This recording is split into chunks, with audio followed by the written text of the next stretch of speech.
We spent the last few decades trying to turn marketing into a strict, predictable science, and somewhere along the way we forgot that part of its original strength was also based on showmanship. This week's book is about that. This week's book tip is Why Does the Pedlar Sing? And it's written by Paul Feldwick.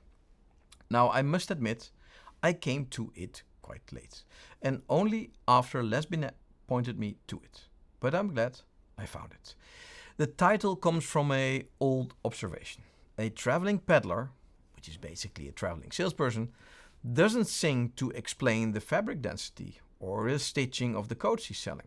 He's actually singing to gather a crowd, to get them to smile, and to stand out from the noise.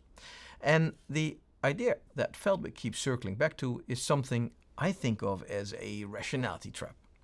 As marketeers, we get fixated on feature checklists and message delivery.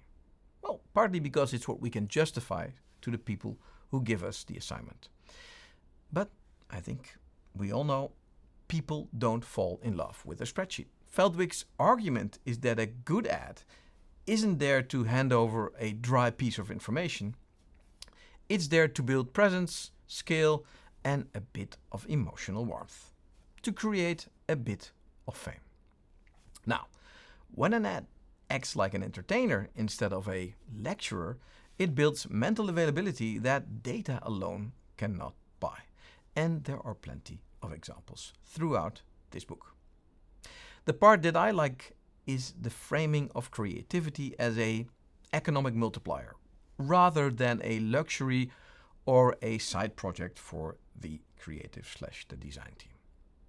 If your advertising is boring, you're effectively paying a tax on your media spend just to get noticed. And that, I think we would all agree, is not very good. I'll also say this, it's a genuinely enjoyable read. Feldwick writes so well that it's easy to get through, and the book itself feels like a bit of a work of art. Well, with many great examples and a bunch of anecdotes. So who is this book for? Well, I would point to any marketeer or founder who feels caught between the data metrics and the instinct to make something memorable. Well, and I would point them towards this book. It gives you both the historical and a bunch of scientific backing to defend bigger creative ideas. Key takeaway, stop over-rationalizing every line of copy and go put on a bit of a show. Funny, simple, relatable. It's a highly recommended book.